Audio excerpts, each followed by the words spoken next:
아버지 감사합니다.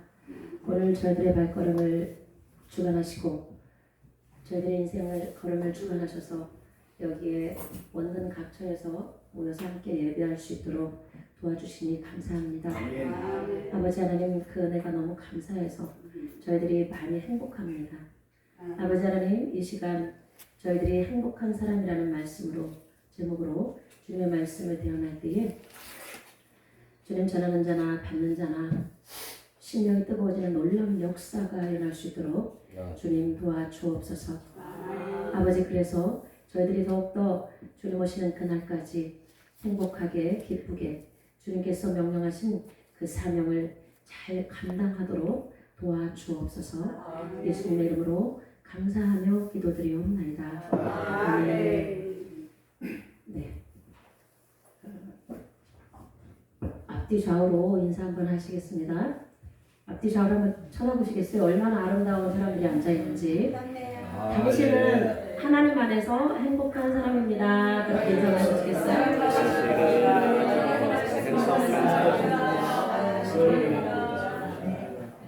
설교 안 해도 될 것 같아요. 그냥 여러분들이 그냥 설교 메시지인 것 같아요. 얼굴이 그렇게 지금 다 환하게 꽃처럼 피어 있습니다. 그래서 여러분들의 모습을 보면서 제가 긴장이 다 풀어졌어요. 그리고 하나님께서 이곳에 임재하시는구나, 그것을 알게 됩니다. 금방 인사를 나눴듯이 우리는 행복한 사람이죠. 그 이유는 왜 그럴까요? 여러분, 가진 것이 많아서일까요? 아니면 이 교회당이 막 커서 그럴까요? 아니면 여기에 사람들이 막 몇천 명 모여서 그럴까요? 명예가 있어서 그럴까요? 아니면 높은 지위가 있어서 그럴까요? 그런 거 아니죠. 그런 것이 아니고 우리 안에 예수 그리스도라는 하늘의 보물 되시는 분이 계시기 때문입니다. 네.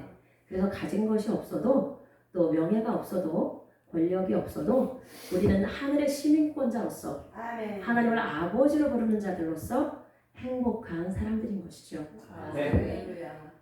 오늘 본문 말씀은 시편 1편 1절부터 6절까지인데요. 복 있는 사람이 누구냐에 대해서 나옵니다. 네, 나라고 말씀하세요. 아니요, 저예요. 자, 복 있는 사람이 누구냐 그렇게 물어보면 바로 저예요 라고 나와야 되죠. 네, 금방 저 목사님 말하고 한 것처럼 그렇게 바로 저예요 라고 한다면 정말로 진짜 크리스찬 맞아요. 맞죠? 네, 다시 한번 여쭤볼게요. 자, 여러분은 복 있는 사람입니까?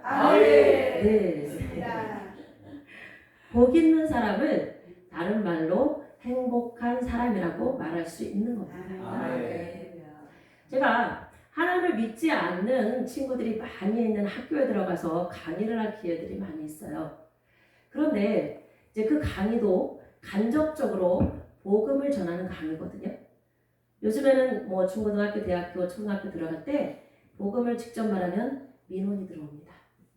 그래서 큰일 나는데 그것을 숨겨서 복음을 전해야 되니까 제가 이렇게 묻습니다.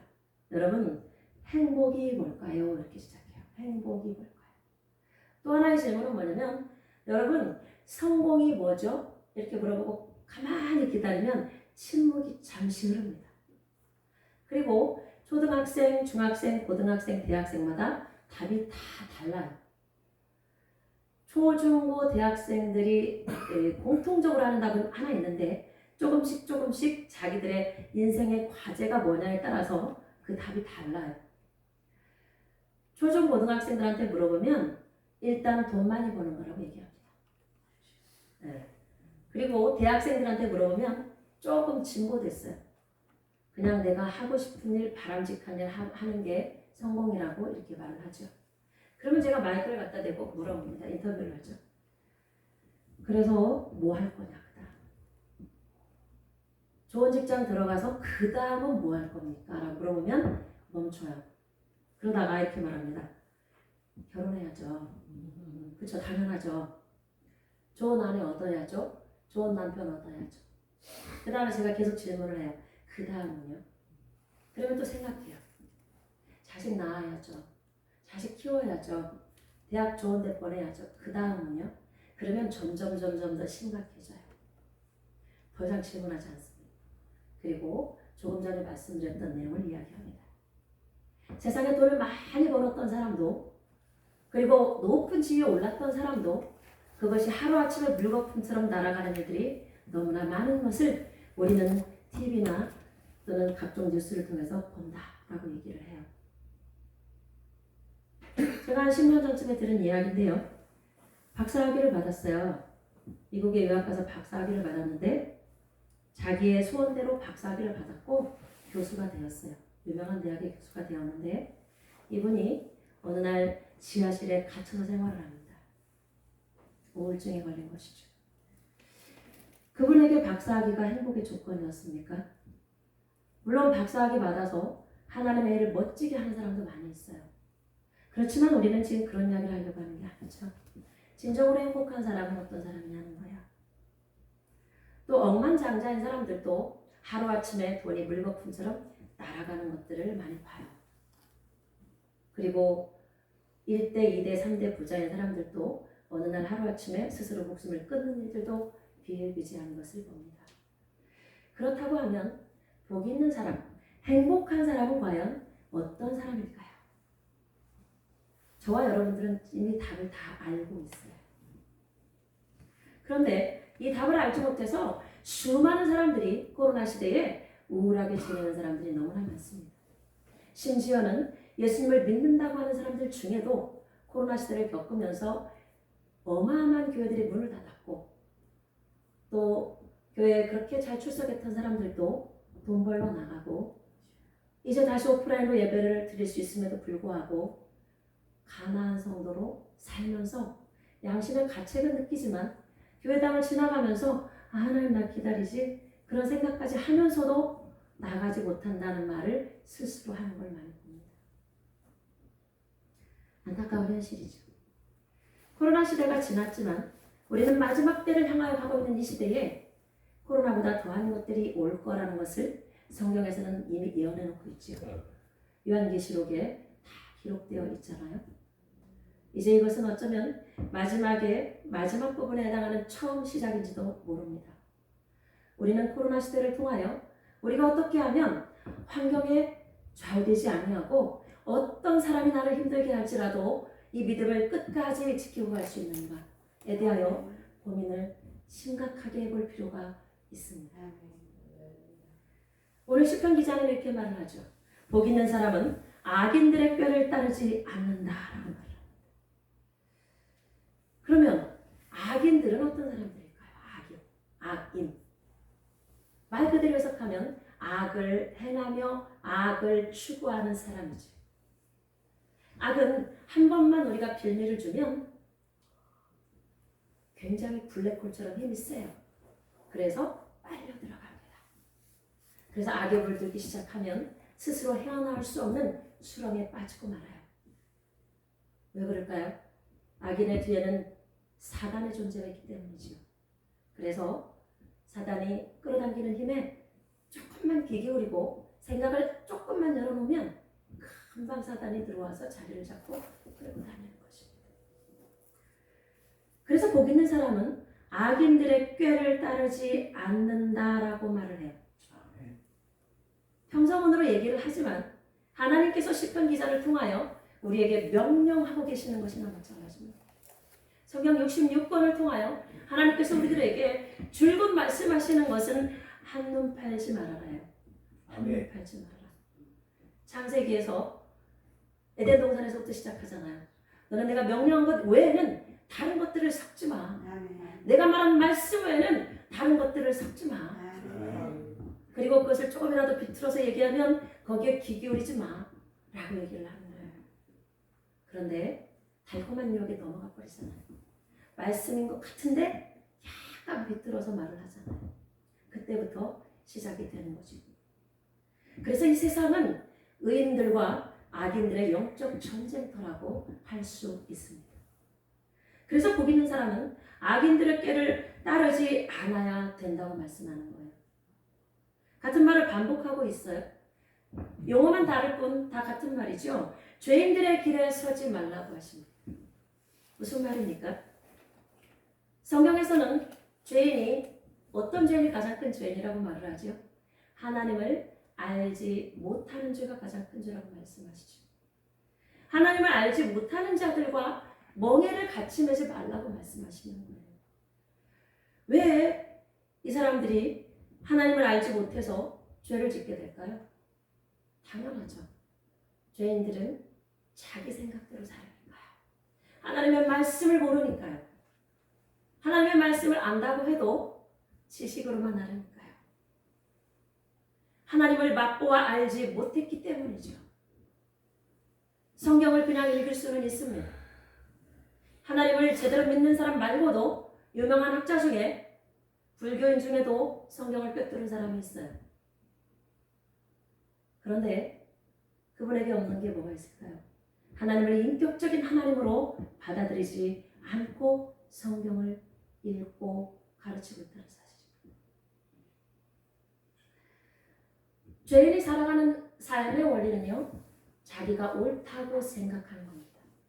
자기가 배웠던 것들, 그리고 오감으로 들어왔던 것들, 그리고 세상 사람들이 많이 쫓아가는 그 다수결의 원칙에 의해서 가기도 하고, 또 어떤 사람은 자기만 옳다고 생각하는 사람도 있지요. 그래서 그런 사람들을 따라가다 보면 내가 거기에 끌려 들어가게 되죠. 또 복 있는 사람은 오만한 자들의 자리에 앉지 않는다라고 말씀하고 있습니다. 오만한 자가 어떤 자일까요? 오만한 자. 설명을 굳이 드리지 않아도 우리 주변에 오만한 자들을 많이 보죠. 때때로 우리 자신도 하나님의 자리에 앉아서 오만했을 수도 있습니다.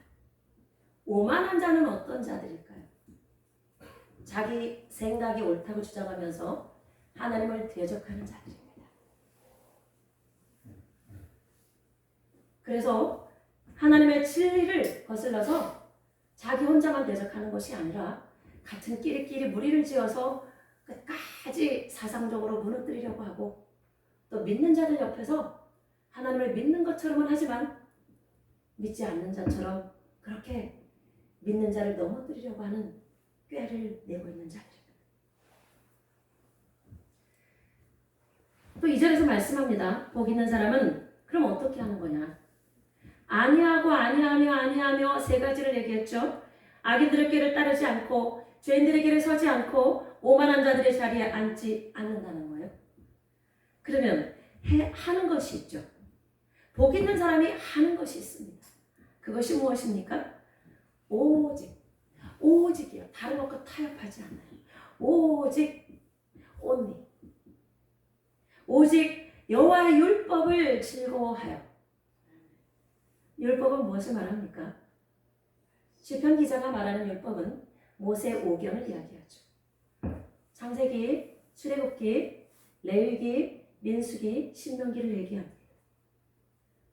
그러나 레위기 속에 하나님의 율법이 다 들어있죠.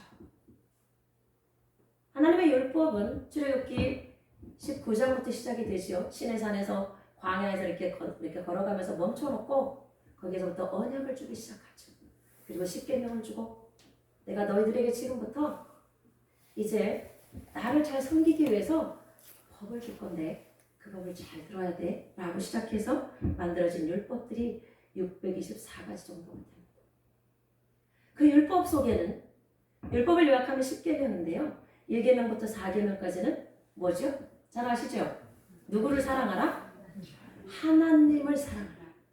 다른 것과 타협하지 말고 오직 마음과 뜻과 정성을 다해서, 온 마음을 다해서, 목숨을 다해서 하나님을 사랑하는 내용입니다.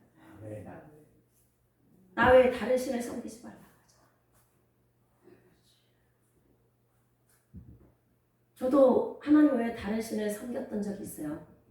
어렸을 때 몰라서 교회 갔다가 오늘가 선물 타.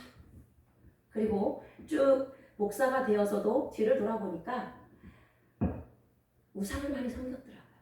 이제 목사가 되어서는 예배를 계속 인도했겠잖아요. 아니 그런데 무슨 우상이 있을까요? 그런데 어느 날 제가 제 마음속을 열어보니까 마음의 성전인 이 성전 안에 하나님만 모셔야 되는데 많은 것들이 들어와 있는 것을 보게 돼요. 지식과 욕심과 자식과 때로는 내가 그 자리에 앉아 있는 것을 보게 돼요. 하나님은 하나님 한 분만을 섬기는 것에 대하여 타협이 없으세요. 그게 1계명부터 4계명이죠. 동시에 두 신을 섬기는 것도 원하지 않습니다. 이스라엘 백성들이 왜 멸망을 당하죠? 예배가 없었습니까? 율법을 몰랐습니까? 헌금을 안 드렸나요? 예배 잘 드렸습니다. 헌금 잘 드렸죠. 제물 갖다가 다 바쳤어요. 철저하게 바쳤죠. 기도 엄청 많이 했죠. 금식하면서 절기에 맞춰서 금식하면서. 그런데 하나님께서는 그 예배 받지 않으시겠다고 하셨고 너희들의 예물 받지 않겠다고 하셨어요. 너희들이 하는 금식 나는 받지 않겠다고 하셨어요. 왜 그럴까요? 형식만 있었다는 것이죠. 하나님을 사랑하는 척은 했으나 너희들의 마음속에는 온전히 남아있는 것이 아니고 돈과 권력과 명예와 어느새 제사장들이 타락해 있는 것들을 얘기하죠. 그리고 다른 신들을 같이 겸하여 또 숭배하는 경우도 생기죠. 혼합주의 때문에 망한 것입니다. 이 시대는 참으로 심각한 시대를 우리가 살아가고 있습니다. 21세기는 포스트 모더니즘 시대이죠. 포스트 모더니즘이라는 건 무엇을 얘기합니까? 내가 좋은 것이 좋은 것, 내가 옳다고 믿는 것이 옳은 겁니다. 굉장히 위험한 시대를 살고 있습니다. 그나마 이제 저처럼 50대 이후에 믿음 생활하는 분들은 조금 나아요. 그러나 다음 세대는 굉장히 심각해요. 그래서 하나님께서 저에게 주신 사명이 뭐였냐면 너는 전도사로 부임하던 그날부터 다른 거 일치하지 마라. 어떻게 하든지 성경을 좀 읽게 해주라. 성경을 묵상하게 해주면 안 되겠냐. 저는 하나님을 맞고 안 사람 중에 하나입니다. 인생에 많은 고난을 겪었고 정말 뭐라고 말할 수 없는 그 큰 고난의 골짜기 속에서 배웠던 것이 뭐냐면 하나님을 알아가는 거였어요. 그때 말씀을 한 구절도 빼지 않고 읽으라고 하셔서 그렇게 순종했고 또 영어 성경을 그때부터 읽으라고 하셨어요. 레위기까지 읽는데요. 무슨 모르는 단어가 그렇게 많은지요, 여러분. 한글로는 다 넘어가잖아요. 성막, 무슨 제사. 한 페이지를 영어로 읽는데 몇 시간이 걸리는 겁니다. 해석이 안 되니까. 그런데 중요한 걸 깨달았어요. 한글로 그냥 빨리빨리 읽을 때 깨달아지지 않았던 그 말씀이 영어로 읽다 보니까 계속 같은 구절을 반복해서 읽게 되더라고요. 해석이 안 되니까. 단어 찾아야지. 단어 찾는데 몇 시간이 걸려요. 그러니까 묵상이 저절로 되더라고요. 제가 교회학교를 청소년부만 계속 있었거든요. 큰 교회에서. 그런데 제가 놀라운 걸 발견합니다. 교회학교 친구들을 가르치는 선생님들도 성경을 모르고요. 다 그런 건 아니에요. 그리고 학생들은 더더구나 모르고요. 그리고 청년부까지 올라왔는데 마태복음 한 번도 안 읽은 친구들이 대다수였어요. 정말 얼마나 충격을 받았는지 모르겠어요. 불교인이었다가 개종한 분의 간증입니다. 이렇게 말해요. 자기는 온몸이 아팠었대요. 건강식품을 만드는 회사의 오너였는데 건강식품을 정말 잘 먹었는데도 불구하고 모든 관절이 아팠대요. 근데 저는 들으면서 그게 뭔지 알잖아요. 그 속에 하나님이 없구나. 그런데 제가 잘 들어줬어요. 그분의 고백이 이래요. 내가 하나님을 만나고 말씀을 묵상하고 암송하면서 그리고 새벽마다 나와서 기도하면서 그리고 교회 나가서 열심히 청소하면서 나는 내 안에 죄를 보기 시작했습니다. 그 얘기를. 그리고 충격적인 말을 합니다. 어째서 기독교의 크리스천들은 이렇게 성경을 모르는가 그렇게 얘기해요. 정말 어렵더라고요. 그분이 날마다 말씀을 암송해요. 그게 어디서 왔냐면 불경을 암송했던 습관을 그냥 가지고 온 거예요. 하물며 돌에다가 절하는 불자들도 그렇게 불경을 달달달 외우는데 어째서 기독교에 왔더니 이렇게 말씀들을 모르는지 모르겠다. 그 말에 제가 아무 말도 하지 못했습니다. 그것이 현실이니까요. 복 있는 사람은 뭐라고 말을 합니까? 오직 여호와의 율법을 즐거워해요. 즐거워하려고 해서 하는 게 아니고요. 하나님을 만나면 하나님께서 말씀이 꿀송이처럼 달게 만들어주세요. 아멘. 제가 하나님을 처음 만나고 한 달 동안 미친 듯이 성경을 읽기 시작해요. 밥만 차려주고 남편 출근하고 아이 유치원에 보내고 나면 저만의 시간이잖아요. 저를 인도해줬던 목사님이 그렇게 말해요. 야, 성경 읽을 시간은 말이야, 네가 쓸 시간 다 쓰고 나면 없어. 그러니까 결단을 해야 돼. 그 자기는 아침에 밥 차려주고 나면 밥상을 치우지도 않고 밀어놓고 무조건 성경부터 읽고 시작했다는 거야. 그래서 제가 순종했어. 순진해가지고 순수했죠. 그날이었어요. 밥 차려서 먹고 남편 보내고 아이 유치원 보내고 상 안 치우고 뒤로 밀쳐놓고 마태복음부터 읽기 시작하고. 다른 걸 뭐 어렵잖아요. 마태복음을 계속 읽는 거예요. 하루에 막 일독을 막 하는 거죠. 사복음서를 계속 읽는 겁니다. 정말 그때처럼 말씀이 꿀송이처럼 달았던 때가 없었어요. 제 힘으로 했을까요? 아니요. 저에게 큰 고난이 있었기 때문에 그 고난으로 하나님만 바라볼 수밖에 없도록 만들어 주셨기 때문에 하나님 말씀을 우리할 수밖에 없었고, 그 말씀이 그렇게 잘 보여요. 예배 시간이 그렇게 기다려질 수가 없는 거예요. 성령님께서 붙잡아 주셨기 때문이지. 그날 이후로 제가 집사 때 이제 예수님을 만났는데 그날 이후로 예배를 빼먹어 본 적이 없어요. 공적인 예배 빼먹어 본 적이 없고 예배 시간이 얼마나 기다렸는지 몰라요. 그런 자가 복 있는 자라는 거예요. 이미 복을 받은 자라는 거예요. 우리는 하나님께 기도할 때 많은 사람들이 하나님 이것 주세요, 저것 주세요, 이것 주세요 그러잖아요. 하나님은 뭐라고 하실까요? 얘야, 그거 말고 내가 정말로 많은 선물 보따리를 가지고 있어. 그런데 말이야, 네가 지금 구하는 건 너무 작은 거란다. 그 모든 것들은 뭐만 구하면 되는 줄 아니? 나만 구하면 돼. 나만 구하면 모든 것들을 다 줄 수 있단 말이야. 라고 계속해서 말씀하세요. 지금 이 순간에도 말씀하고 계세요. 많은 이 세상의 사람들에게 그렇게 말씀하고 계시는데 많은 사람들은 눈앞에 보이는 작은 문제 가지고 기도합니다. 아멘. 제가 오늘 이거 문제가 있는데 큰일 났어요. 하나님 보시기 큰일 아니에요. 그걸 기도하지 말라는 얘기가 아닙니다. 눈을 들어 하나님을 보라는 얘기입니다. 하나님의 시선으로 세상을 보면 우리의 기도가 달라지고요. 하나님께서 감동시켜 주시는 그 눈으로, 그 귀로 말씀을 보고 소리내어 읽다 보면 하나님의 말씀이 우리 속에 들어와서 일하시기 시작합니다. 하나님의 말씀은 검이라고 했잖아요. 그래서 말씀을 통독할 때 소리내서 읽다 보면 말씀은 내가 있는 것 같으나 하나님께 기도하고 있는 겁니다.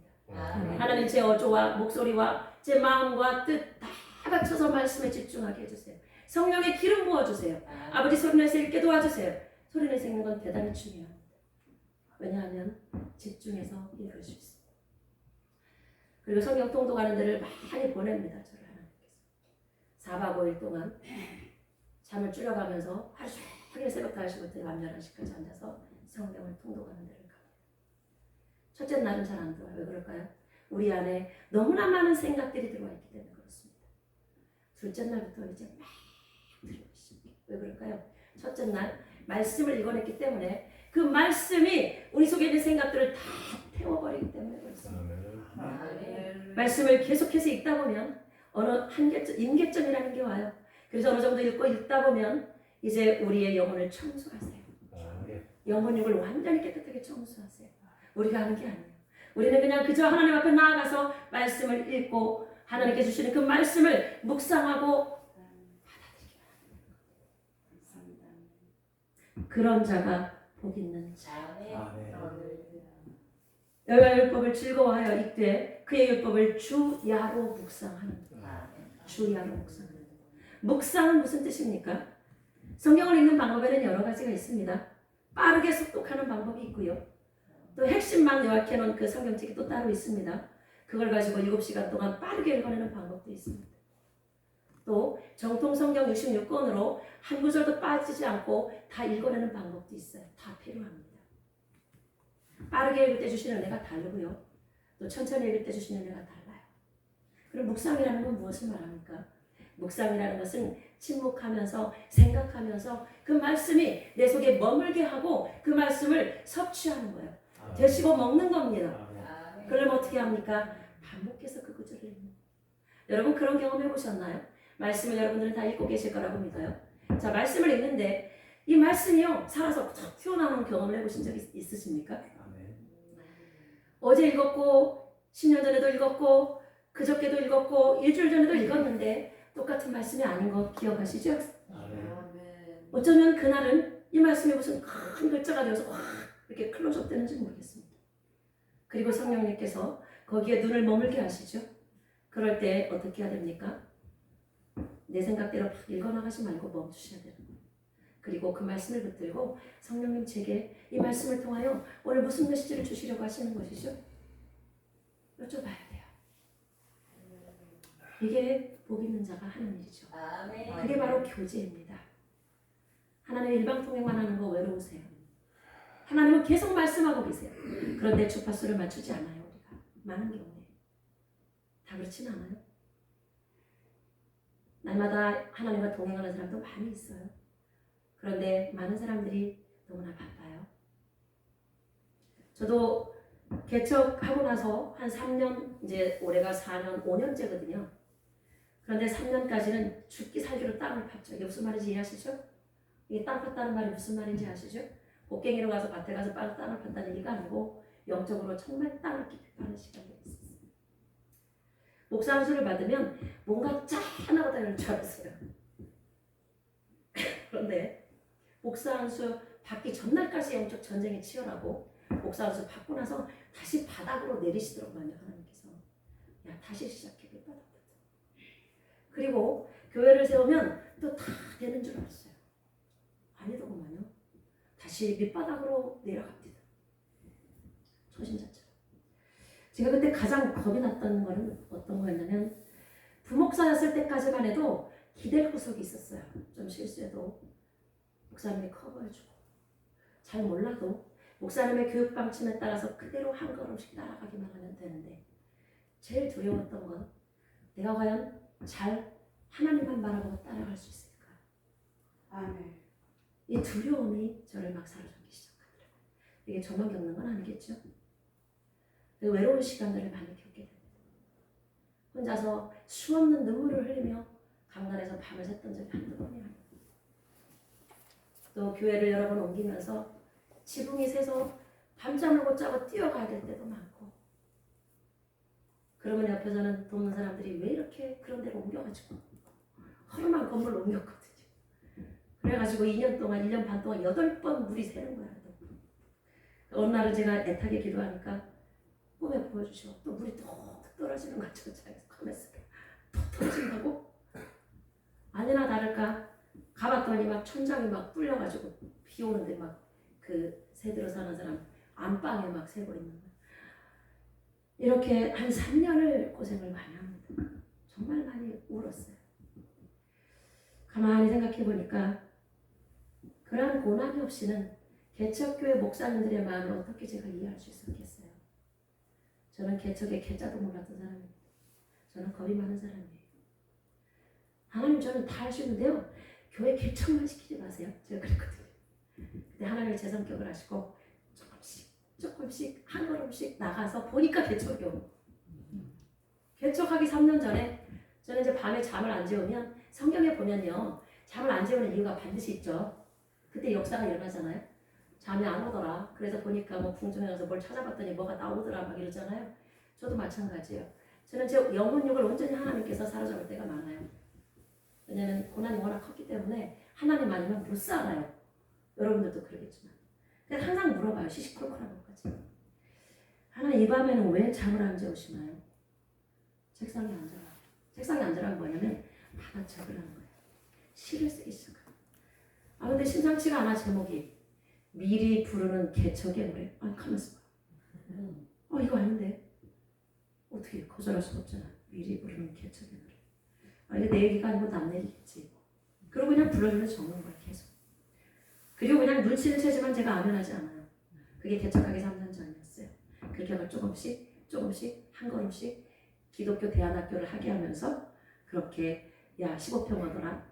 그리고 2개월 만에 거기가 가득 차고 채플렉을 드리는 거예요. 2년 계약을 했는데 2개월 만에 가득 차니까 하나님께서 뭐라 그러냐면 얼토당토하는 얘기를 하시는 거예요. 야 24평으로 이사가. 아니 근데 큰일 났잖아요. 계약한 지 2개월 됐다니까요. 집주인한테 말했어. 당신 이상한 사람 아닙니까? 아 이상한 사람 아니고요. 네 알았습니다. 그러면 제가 나가긴 나가는데 여기가 다른 사람 들어올 때 나가겠습니다. 그때까지 제가 이중으로 월세를 내지요. 하나님의 명령이니까. 그리고 24평으로 과감하게 발을 뜹니다. 거기를 갔더니 또 3개월 만에 또 가득 차요. 그러더니 이제 하나님께서 그렇게 말씀하세요. 야 예배드릴 장소가 부족하잖아. 아 그래서요. 다 가야지. 그 뭘 개척하는 거야. 제가 이제 몰입하고 있는 거야. 근데 같이 동역했던 그 성도님들 중에 2분이 똑같은 기도를 받아온 거예요. 조만하고 나만 예배당에 준비됐대. 아 그래요? 이러고 있는 거지 또. 마지막에 할 수 없이 순종하고 나갔더니 그게 교회 개척이었던 거죠. 하나님은 우리의 마음을 잘 아세요. 우리의 심정을 잘 아시고 우리의 형편을 잘 아시고 우리의 형질을 잘 아세요. 제가 거의 많은 것도 하나님이 아세요. 어떻게 알았을까요? 하나님과 교제하면서 알았죠. 하나님의 말씀을 묵상하면서 하나님께서 영안을 열어주셨고 기도하면서 고난 가운데 충격적인 요법으로 제가 가졌던 모든 것들을 하나님께 내려놓게 하셨고 직장도 물질도 자녀까지도 하나님께 드리도록 그렇게 허락하시고 알아서 하세요. 알아서 하세요. 제가 그렇게 했던 거죠.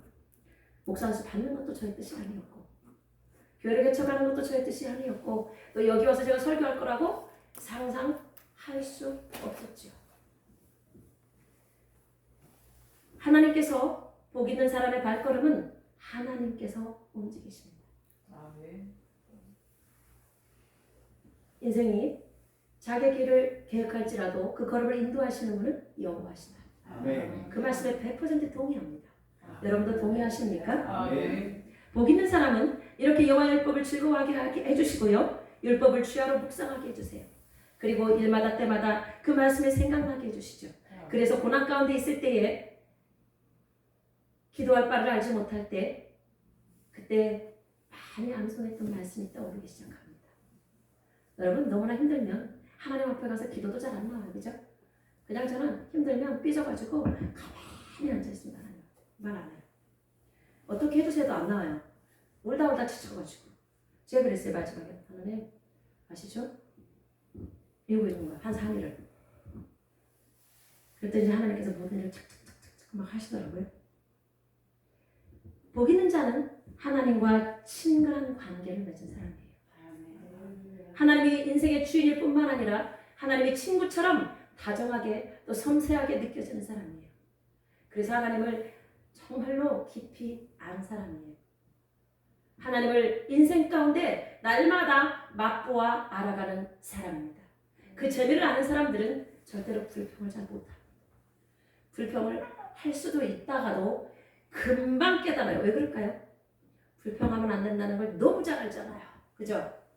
너무 잘 알잖아요. 그래서 복 있는 사람에게 주시는 혜택이 있어요. 그게 3절에 나와 있죠. 그는 시냇가에 심은 나무가 철을 따라 열매를 맺으며 저는 화분 가꾸는 걸 굉장히 좋아합니다. 그리고 제 고향은 시골이었습니다. 그래서 시냇가에 심은 나무가 얼마나 잘 자라는지를 눈으로 보면서 자랐습니다. 시냇가에 심은 나무는 뭐가 좋을까요? 물 걱정 안 해도 돼요.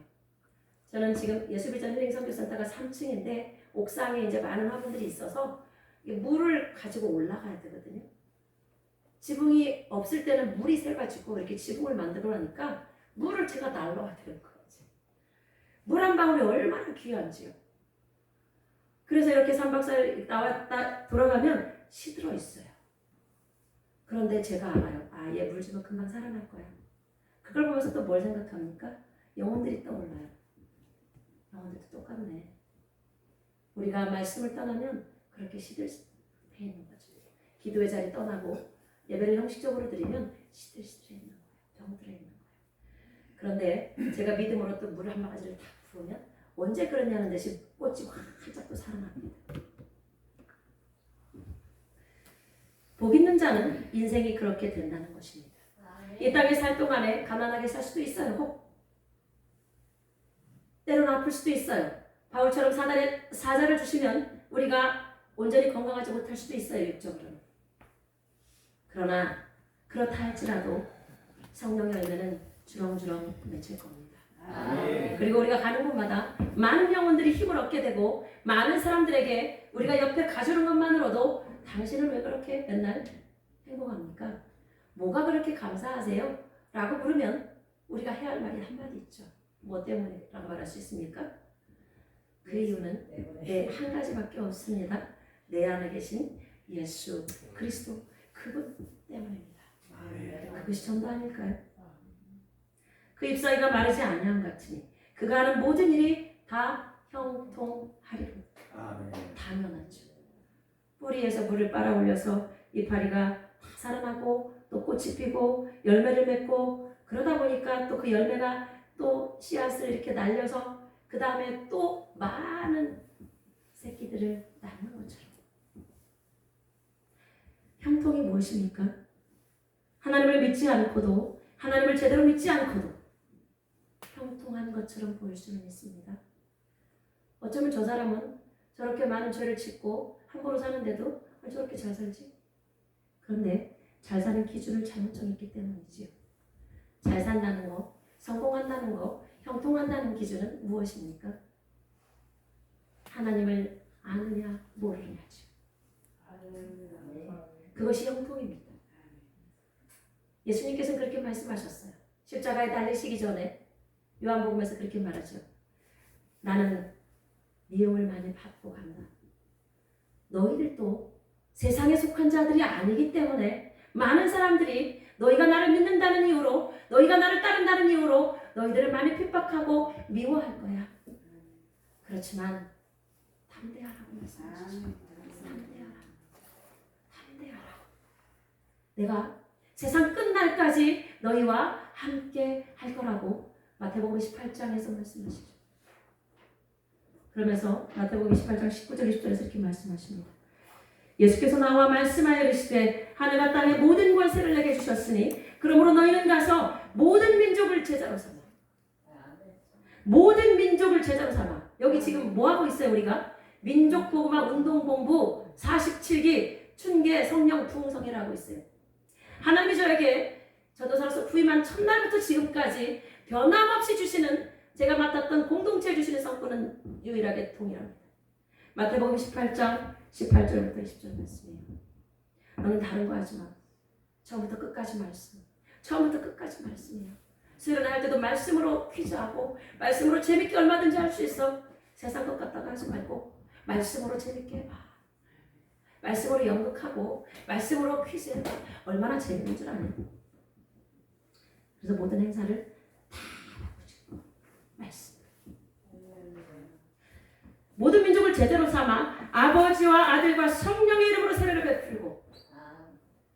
제자로 삼는다는 건 무엇을 말합니까? 우리가 먼저 제자가 되어야 된다는 것을 의미합니다. 고난을 감수해야 된다는 것을 의미합니다. 복음을 전하다가 목숨을 바칠 각오를 해야 된다는 것을 얘기합니다. 나를 부인하고 날마다 각자의 십자가를 치고 가는 길이라고 말합니다. 그러한 제자만이 아버지와 아들과 성령의 이름으로 세례를 베풀기까지 그 영혼을 인도할 수가 있는 것이지. 그리고 부탁합니다. 내가 너희에게 본받은 모든 것을 가르칠 뿐만 아니라 그 다음에 중요합니다. 지키게 하라. 삶으로 살아내야 된다는 거. 야고보서 말씀이죠. 행함이 없는 믿음은 죽은 것이라고. 로마서는 그렇게 말합니다. 오직 의인은 믿음으로 말미암아 살리라. 그러나 로마서의 주제와 야고보서의 주제가 어긋나는 것이 아닙니다. 동일한 말씀입니다. 하나님을 믿는 자들이라면 용서하지 못할 자들도 용서하게 해달라고 기도를 해야만 하는 것이죠. 용서가 될 때까지. 내가 너희에게 분반 모든 것을 가르쳐 지키게 하라. 그래서 제가 가르치는 교회 학교에서 계속 그렇게 말합니다. 생활 숙제를 내지요. 오늘 말씀 배웠지? 너희 마음속에 용서하지 못한 사람 일주일 동안 용서하고 와라. 그러지 않으면 하나님께서 너희들이 드리는 예배를 받지 않으셔. 너희들이 죄 지었을 때 용서를 하지 않으신단다. 그리고 이렇게 말을 합니다. 볼지어다 내가 세상 끝날까지 너희와 항상 함께 있으리라 하시니라. 이것 때문에 우리가 어떠한 핍박 가운데에도 열방을 향하여 민족 복음화를 위하여 나아갈 수 있는 것입니다. 그 누구와도 타협하지 아니하고 우리를 핍박하고 누명을 씌우고 이상한 말을 할지라도 오직 하나님 앞에서 기뻐하며 그들과 겉으로 싸우지 아니하고 영적 전쟁은 단호하게 하면서 그 영혼을 불쌍히 여기면서 나아가는 것입니다. 그러기에 의인들의 길은 여호와께서 인정하는 것입니다. 그래서 우리는 마침내 새 예루살렘에 도달하게 될 것입니다. 그러나 악인들은 심판을 견디지 못할 것입니다. 마지막 최후의 심판대 앞에 모두가 서게 될 것입니다. 이 땅의 많은 영혼들은 하나님 앞에서 심판받을 때가 옵니다. 행복한 사람은 말씀을 마무리하겠습니다. 행복한 사람은 어떤 사람이라고 말합니까? 하나님을 맛보아 아는 자. 인생의 주인이 내가 아니고 오직 만왕의 왕이신 하나님이라고 고백하는 자라는 것입니다. 말씀을 그냥 읽기만 하는 자가 아니고 말씀을 묵상하고 내 안에 머물게 해서 그 말씀을 씹어 삼켜서 삶에서 그 말씀대로 살아내는 자라고 말씀하십니다. 제자들을 목숨 걸고 복음을 전할 수 있는 그 제자들을 양육하는 자라고 말씀하십니다. 그런 자들이 바로 하나님께서 인정하시는 행복한 자요 복이 있는 자들입니다. 저와 여러분들 그리고 이 방송을 보시는 모든 분들은 그러한 자들로 끝까지 예수님 다시 만날 그날까지 살아내시기를 예수님의 이름으로 축원합니다. 음악을 틀어주시고요. 이 시간에는 주여 부르시고 기도하는 시간입니다.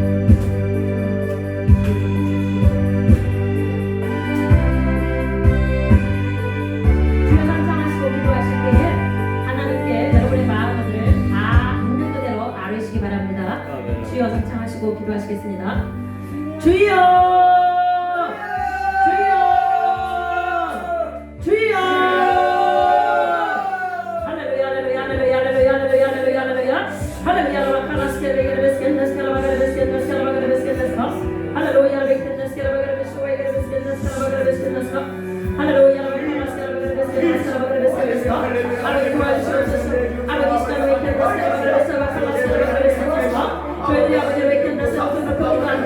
아버지 이 시간 역사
상처가 있는데 아프신 곳이 있으면 그곳에 손을 얹고 기도하실 때에 성령 하나님께서 역사하실 것입니다. 기도하겠습니다. 하나님 아버지 감사합니다. 아버지 이 시간 믿음으로 손을 얹었습니다. 주님께서는 모든 것을 아시고 모든 것을 다 하실 수 있는 분이십니다. 주님 창조주신 저희 아버지를 의지하오니 주님 이 시간 역사하여 주옵소서. 아버지 하나님 마음이 아픈 자 있습니까?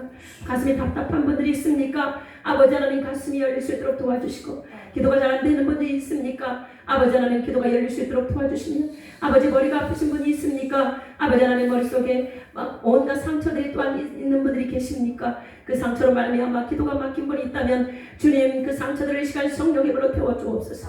여기저기 염증이 있습니까? 아버지 하나님 관절염으로 고생하시는 분들이 있습니까? 아버지 하나님 피 묻은 손으로 만져주시기를 원합니다. 주님 도와주시옵소서. 고혈압, 당뇨병, 암으로 고생하는 분들이 있습니까? 아버지 하나님 또한 두통으로 고생하는 분들이 있습니까? 주님 믿음으로 아버지 하나님 이 시간 선포합니다. 예수 그리스도의 이름으로 명하노니 각종 질병은 떠나 갈지어다. 할렐루야. 라바칼라스케라베게레베스켄나스카라바게레베스켄나스카 연약하면 다 떠나 갈지어다. 할렐루야. 라바칼라스케라베게레베스켄나스카라바게레베스켄나스카 사람들 앞에서 말을 잘 못하는 사람들이 있습니까? 부끄러움 있는 사람이 있습니까? 주님 담대함을 주시옵소서. 할렐루야. 라바칼라스케라베게레베스켄나스카 예수 그리스도의 이름으로 명하노니 담대할지어다. 세상에 나가서 담대하게 복음을 전파할지어다. 할렐루야. 라바칼라스케라베게레베스켄나스카 할렐루야. 할렐루야. 할렐루야. 감사합니다. 영광을 받아 주시옵소서. 예수님의 이름으로 감사하며 기도드리옵나이다. 아멘.